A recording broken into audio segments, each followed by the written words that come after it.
એક જ વિડીયો પૂરતો છે બજારમાં તારી ઇજ્જત ઉતારવા માટે. ચાલ જઈએ.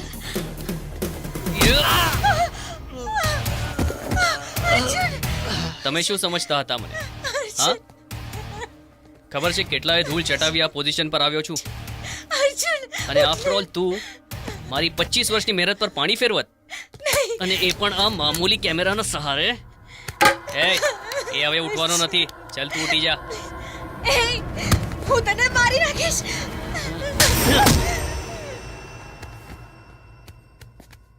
બસ હવે 2 દિવસ બાકી છે લગ્નને. તું સૂઈ જા. હા,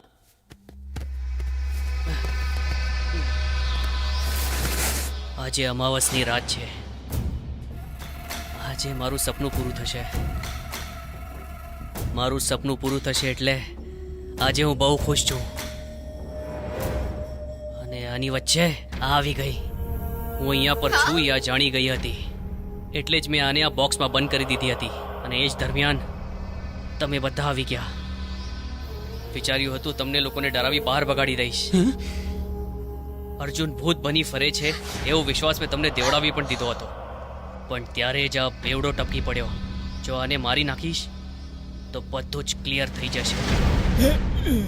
પણ એવું ન થઈને હું પોતે જ પકડાઈ ગયો, અને આખરે સૌમ્યાને પણ મારવી પડી. એણે મારી લાઈફ બરબાદ કરી, અને હું તમને લોકોને પણ નહીં છોડું.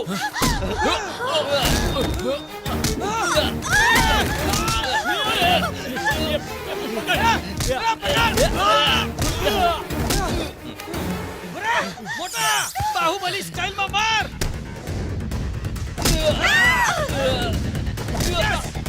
માર માર માર. છોડીશ નહીં મોટા.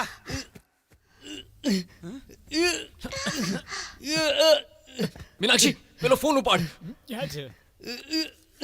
અરે દિલીપ, હું અહીંયા પહોંચી ગયો છું. હું મીનાક્ષી બોલી રહી છું. હા બોલ ને.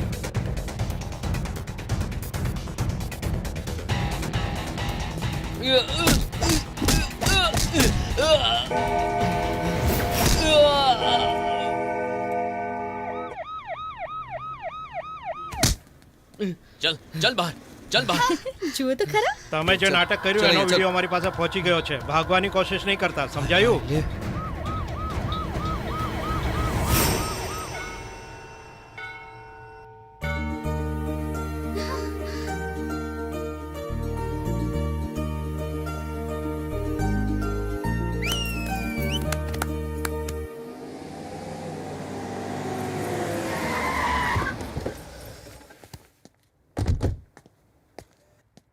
કોણ છે જેણે મારી છોકરી સાથે લગ્ન કરવાની હિંમત કરી?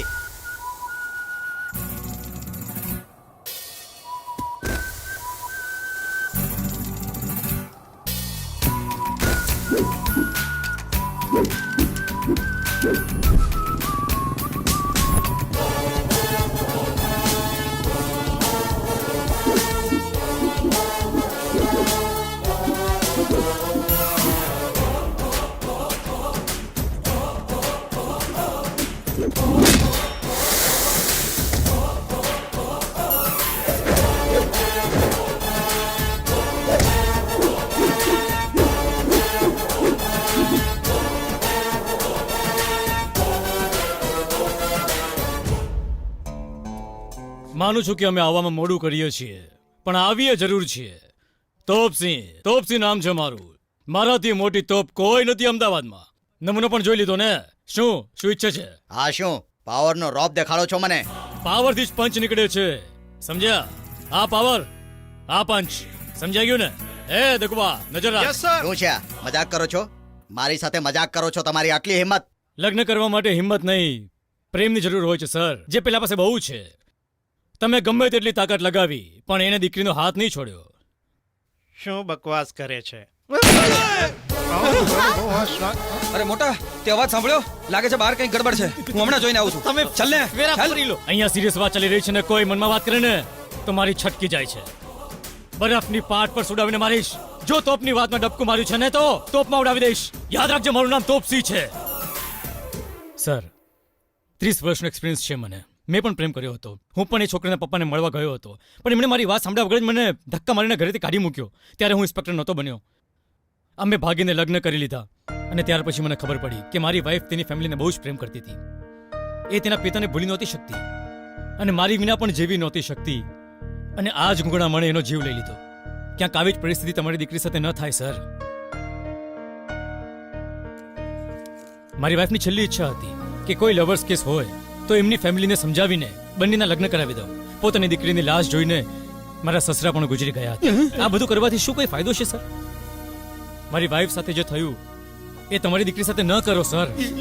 છતાંય તમને લાગતું હોય કે એ દોષી છે તો આ લ્યો પિસ્તોલ ને એમને મારી નાખો. લો sir. Dilip, slow motion, slow motion. Sir, આજકાલના છોકરાઓ પાસે કાંઈ નથી હોતું, છતાં એમ કહેતા હોય છે કે મારી પાસે બધું છે. આનાથી તોપ છોકરો તમને ક્યાંય નહીં મળે. આ છોકરો મહિનાના 1 લાખ રૂપિયા કમાય છે.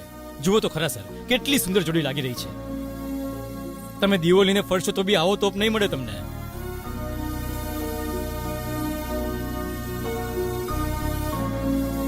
સોરી પપ્પા. આશીર્વાદ આપો પિતાજી. ચાલ ઘરે ચાલ. Happy married life. સર તમારી સ્ટોરીમાં કેટલી ટ્રેજેડી છે સર.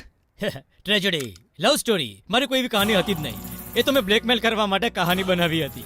આ જો મારી બૈરી અને મારા બાળક. અરે ગાંડા, મારી અરેન્જ મેરેજ હતી, સમજો પૂરી સ્ટોરી. તમે તો સાચે તોપ છો સર. હા સર. મને ખબર છે, પબ્લિકને પણ ખબર છે કે હું 30 વર્ષથી તોપ છું. જે કામે આવ્યા તે પતી ગયું ને? ચાલો હવે. સર ગ્રેટ છે હો. અલ્યા ફિલ્મ પૂરી થઈ ગઈ, હવે તો ડોક સીધી કર. ડાયરેક્ટર હજી કટ નથી બોલ્યા. એ કમ્પ્લીટ નથી હજી. ચલ ચલ ચલ ચલ ચલ ચલ.